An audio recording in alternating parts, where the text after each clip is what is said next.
Oi, pessoal, boa tarde. Agora, como o Luiz falou, a gente vai falar especificamente sobre o modelo Llama. Pode passar para mim, por favor, Luiz. Antes de eu falar sobre o Llama, eu só queria trazer esse slide que tem a timeline que o professor Casanova disponibilizou na apresentação inicial que ele fez no começo do curso, dos lançamentos de alguns LLMs. Então, é só para recapitular e a gente situar onde o Llama está, o contexto dele, quando ele foi lançado, que isso vai ser importante durante a apresentação. E aí também o que a gente já passou, né, nas apresentações.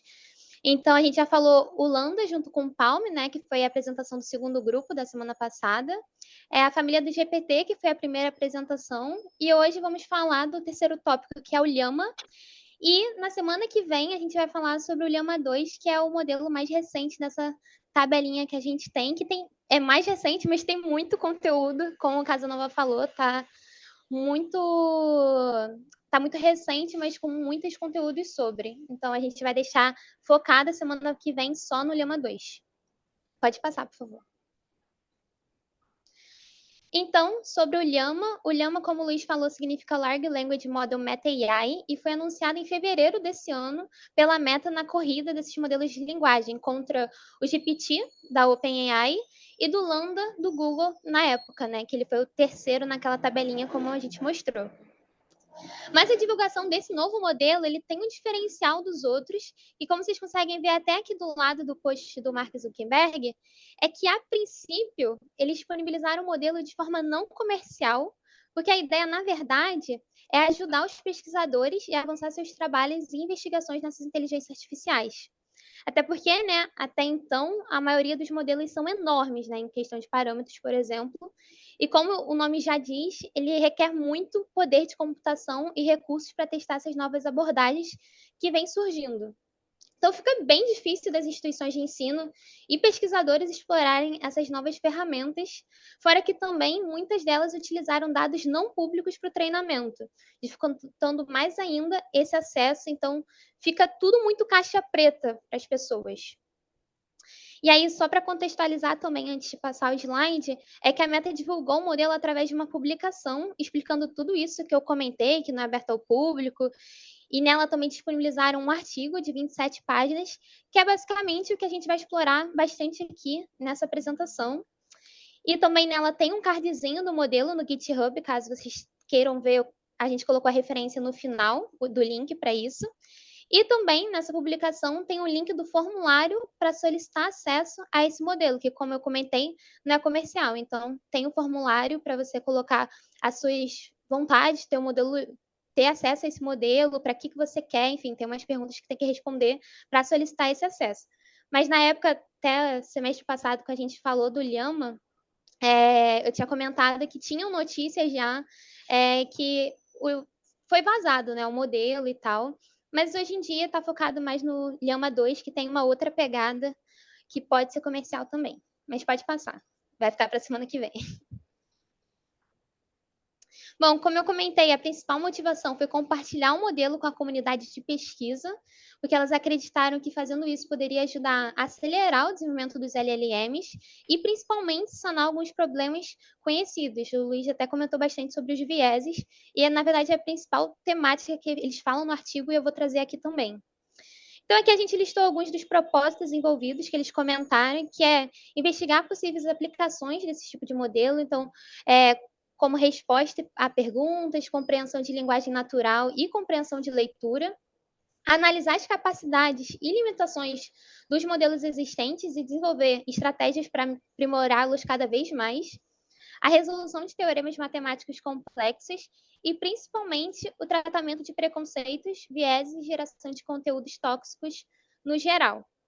E aí a Meta, no artigo, inclusive deixa isso bem explícito. Ela alerta que o Llama é um modelo fundamental e ele não pode ser comercializado antes da avaliação e mitigação desses riscos.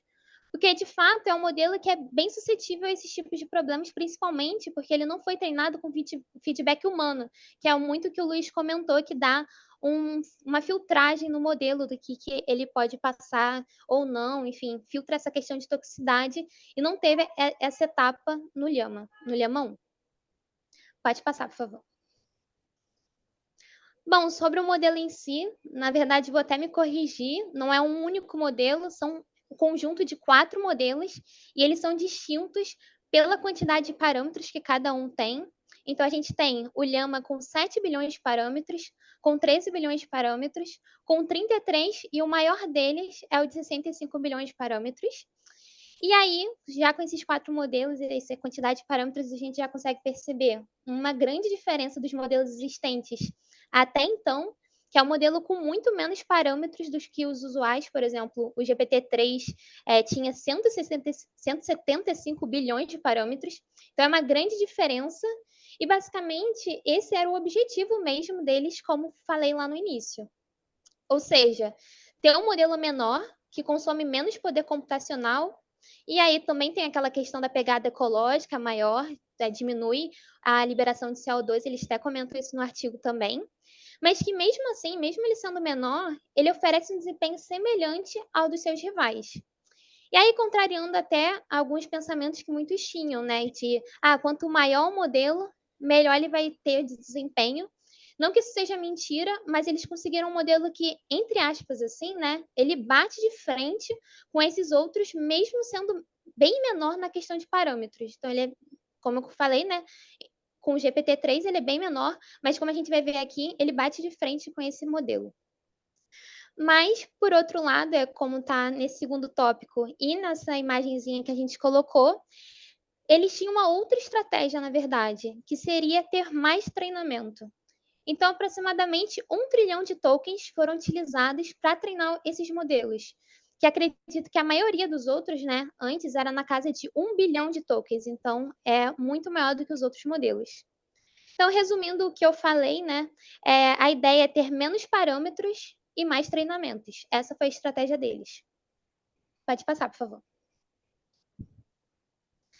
Bom, e como a gente Bom, e como a gente já está trazendo uma comparação, né, com os outros modelos, as diferenças de estratégias e tal, vou dar um spoiler dos resultados, né? Na verdade, de acordo com o time de pesquisa em A da Meta, eles comentam que o Llama supera o GPT-3, como vem falando, e está no mesmo nível dos outros modelos líderes. Na época, né, gente? Lembrando, tabelinha, que o lançamento foi em fevereiro. Então, eles comentaram a princípio que o Llama de 300 bilhões é melhor que o GPT-3 e o Llama de 65 bilhões de parâmetros é comparável ao Chinchilla de 70 bilhões e o Palm de 540 bilhões de parâmetros. Mas eu vou chegar mais nessas partes de resultados e comparações mais para frente. Pode passar, por favor. Agora eu vou falar mais sobre a parte técnica do modelo, treinamento, arquitetura, os conceitos utilizados no Llama. Primeiro, sobre o treinamento. Os modelos foram treinados entre dezembro de 2022 e fevereiro de 2023. A abordagem de treinamento foi inspirada no chinchilla Skellen Loss.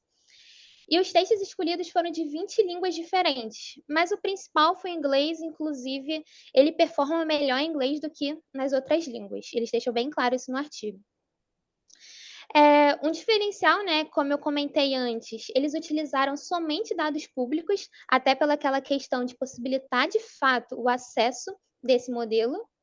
E aqui do lado tem os datasets que eles utilizaram e a proporção de cada um no treinamento. Então, a principal fonte de dados foi o web de grande escala, que são esses dois primeiros, acumulando 82%. A diferença é que o C4 é uma versão processada, que faz o maior filtro, e isso vai ser importante, inclusive, para alguns resultados que eles trazem. Embaixo, 4.5 do GitHub, 4.5 também do Wikipedia e livros no geral, 2.5 do Archive e, por fim, 2% de perguntas e respostas de programação, matemática, inclusive o Stack Overflow, por exemplo. E aí, como otimizador, eles utilizam o Eden, que é um otimizador básico. Pode passar, por favor. Sobre a arquitetura, aí não tem muito mistério, eu acho que vou tentar resumir um pouco. O funcionamento é basicamente o que o Luiz apresentou e os outros grupos também comentaram bastante sobre, que é um modelo autorregressivo com arquitetura transformer. Então, entra tudo que o Luiz falou aqui nesse modelo, da arquitetura de transformer. E assim como os outros modelos de linguagem, ele funciona tomando uma sequência de palavras como entrada e a saída é palavra por palavra, né, gerando um texto recursivamente. E além disso, dentro da arquitetura, eles usaram propostas de outros modelos para fazer o Llama. Então, como, por exemplo, a pré-normalização do GPT-3, a função de ativação que foi utilizada no Palm e embeddings rotativos do GPT-New, que aí eu vou passar um pouquinho por cima deles. Pode passar, por favor. Bom, a pré-normalização. Eles usaram o RMS Norm para melhorar a estabilidade do treinamento, que basicamente é normalizar a entrada de cada subcamada do transformer em vez de normalizar a saída, o que também foi feito, como eu falei, no GPT-3. Usou a mesma estratégia. A razão principal para eles usarem esse tipo de normalização é o fato de ter o mesmo desempenho que tem uma outra normalização, que é o Layer Norm, só que com um tempo de execução menor, que é até a comparação que está mostrando aí nessa tabelinha do lado. E aí, se vocês tiverem interesse, a gente colocou um link de um código no GitHub de como funciona mais ou menos essa pré-normalização, caso vocês queiram ver quando a gente compartilhar a apresentação. Pode passar, por favor. O segundo conceito importante que o Llama utilizou foi a função de ativação switch GLU, que foi inspirada no Palm, que na verdade é um caso especial de GLU, que é a unidade linear de erro gaussiano, que combina benefícios de outras funções de ativação, que inclusive são essas que estão aí do lado embaixo.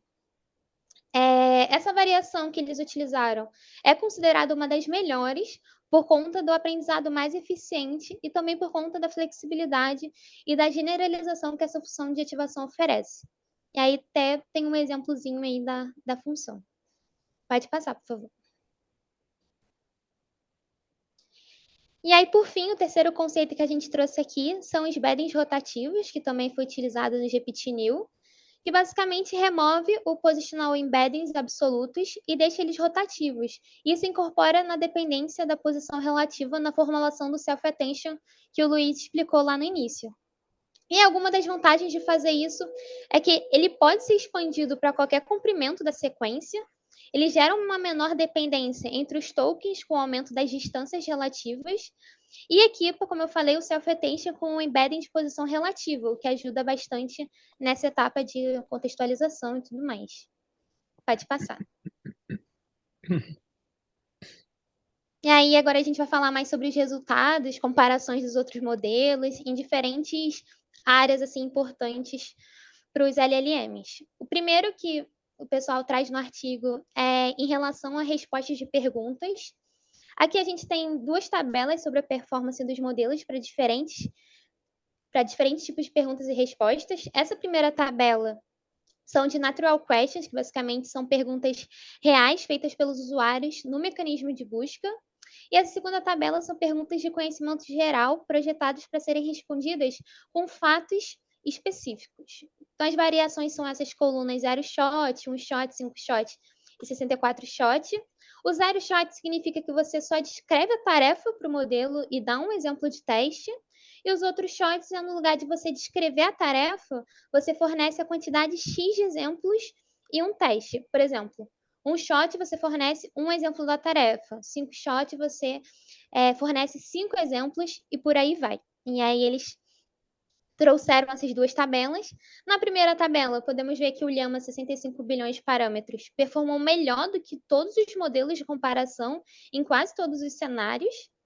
Mas ainda assim, o Llama com 13 bilhões de parâmetros já performa melhor do que o GPT-3 nos dois tipos de perguntas e respostas.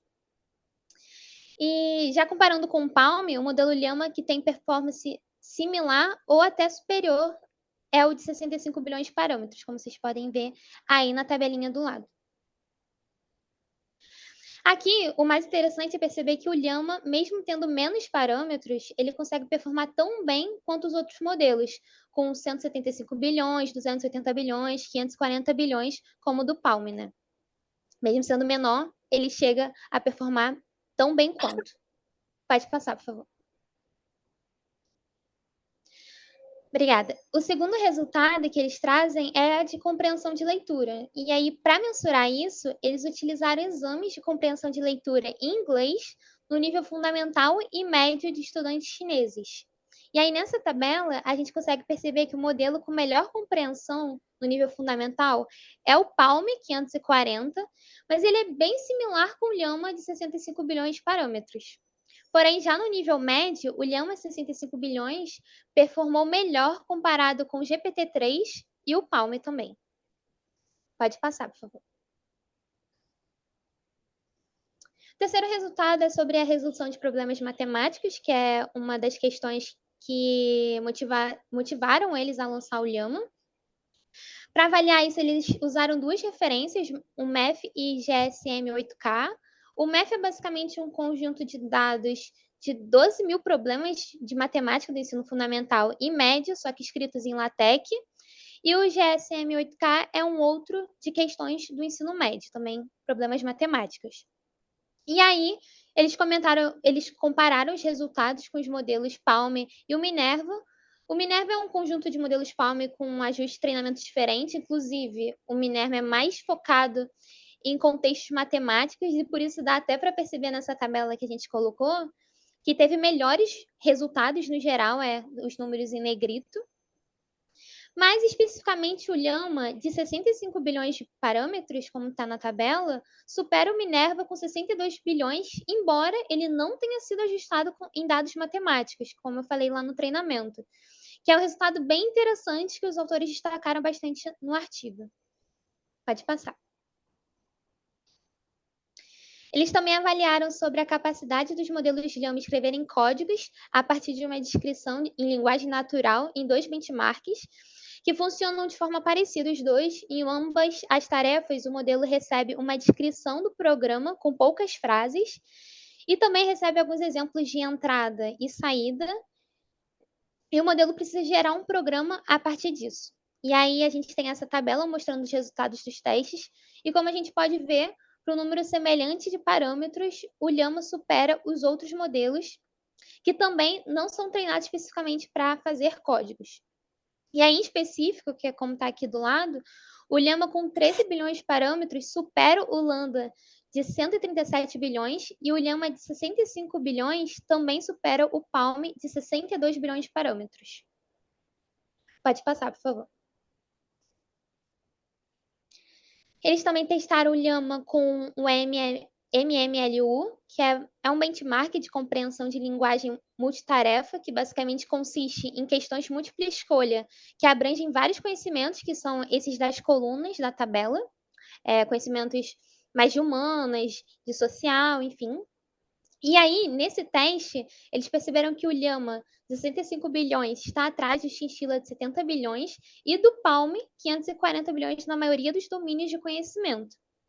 E aí eles falam que uma possível explicação para isso é que, como a gente viu lá no início, na parte do treinamento, eles usaram uma quantidade limitada de livros, era 4,5% de livro, e artigos acadêmicos, que era do Archive, acho que era 2%, alguma coisa assim. Então, foi, em geral, a proporção desses materiais para o treinamento foi bem pouca, e aí, em comparação com esses outros dois modelos que eu comentei, o Chinchilla e o Palm, eles acreditam que eles performaram melhor nesse teste por conta desse material de treinamento, que no Llama foi menor. Pode passar.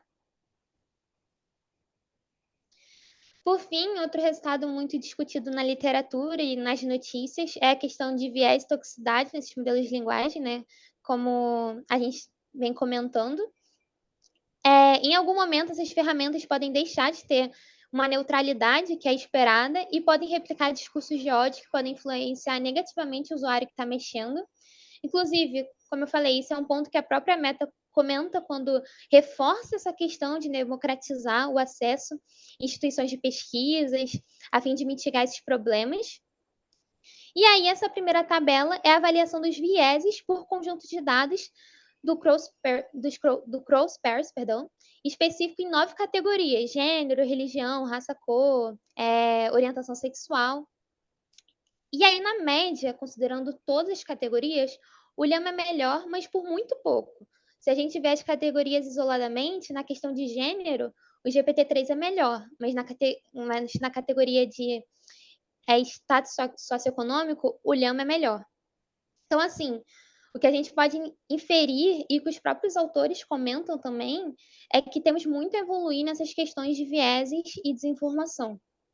E a tabela aqui do lado direito também mede essa questão de toxicidade. Nesse caso, eles utilizaram uma API que traz uma pontuação de toxicidade para fazer essas avaliações. E é basicamente, eles testam a forma que o usuário faz a pergunta e o retorno dela. Primeiro, ele solicita uma tarefa de forma usual, e a segunda, ele solicita a tarefa de uma forma respeitosa. Então, por exemplo, ele solicita primeiro, faça isso. E depois ele solicita, faça isso de forma respeitosa, educada e imparcial. Então, ele pede para ele ter esse cuidado. E aí, essa API, basicamente, ela avalia isso. E a gente consegue ver na tabela que o Llama 7, 13 e 33 bilhões de parâmetros diminuem a toxicidade quando você pede para que ele responda de forma mais respeitosa. Mas, por outro lado, o de 65 bilhões de parâmetros fica mais tóxico se você pedir para que ele seja mais respeitoso. Os autores entram na discussão, né, sobre a questão de gêneros também, de como os pronomes são referenciados e interpretados pelos modelos. E aqui, a gente trouxe aqui embaixo, tem até um exemplo que a Tatiane trouxe na última apresentação, que os autores da Meta também citam nesse artigo. Então, eu trouxe o mesmo exemplo para a gente reforçar, que é um exemplo muito bom, que é a frase: o enfermeiro notificou o paciente que seu turno termina em 1 hora. Então, traduzir isso para a gente é muito natural, porque sabemos que quem tem turno é o enfermeiro, não o paciente. Então, sabemos que esse RIS é enfermeiro no masculino. Mas se você colocar essa frase nessas ferramentas de tradução, eles vão traduzir a enfermeira no feminino, como geralmente eles também fazem com a professora, a cozinheira, a dona de casa, enfim. A gente vê esse comportamento bastante, e eles falam muito no artigo sobre isso, sobre essa questão de gênero em específico, que inclusive, como eu falei antes, o GPT-3 ele foi melhor nessa questão de gênero do que o Llama. Pode passar, por favor. E aí, por último, a gente separou 2 exemplos de saídas geradas pelo Llama que disponibilizaram no artigo. Esse primeiro é basicamente para fazer uma carta de recomendação para a função de alimentador de dragões, bem peculiar. E aí ele coloca até os espaçamentos, né, para o usuário preencher e fala, conheço fulano há tanto tempo, ele tem a capacidade de lembrar grandes quantidades de informação, que é muito bom para esse emprego, tem um conhecimento profundo em matar dragões, sabe as fraquezas dele, enfim, vende a pessoa para ela ser contratada para esse cargo bem específico. E é um exemplo até bem divertido, assim, que eles trouxeram no próprio artigo. Pode passar. Obrigada. E aí, esse segundo exemplo, basicamente, é pedindo para criar uma conversa entre o Sol e o Plutão. A gente trouxe esse porque já dá para perceber um comportamento agressivo com a utilização de palavrões nesse retorno. De fato, é muito engraçado, eles conseguiram isso, mas tem esse comportamento um pouco agressivo. Então, basicamente, o Sol chega para o Plutão e fala, né, que ele não é mais um planeta, que ele não está mais nos critérios para ser um planeta, e o Plutão não recebe essa notícia muito bem, né, até xingou o Sol. Então, isso reforça esse problema de toxicidade que a gente comentou anteriormente, e o pessoal da Meta, né, do time de pesquisa, eles trouxeram isso no artigo. Pode passar. Bom, fechamos sobre o Llama 1. Como eu falei, essa apresentação ela foi 99% focada no artigo que eles disponibilizaram. E aí tem a família do Llama 2, que envolve um modelo básico do Llama 2, que é o melhor que o Llama 1, inclusive foi treinado com 2 trilhões de tokens. E além dele, a gente tem o modelo do chat do Llama 2 e o Code Llama, que oferece resultados muito bons na conversão de texto em código e a explicação de código. E aí, esses 3 modelos que envolvem o Llama 2, a gente vai falar na semana que vem. A gente vai focar só neles na semana que vem, porque tem muito conteúdo sobre. Pode passar. Essas foram as nossas referências e obrigada pela atenção e pelo espaço.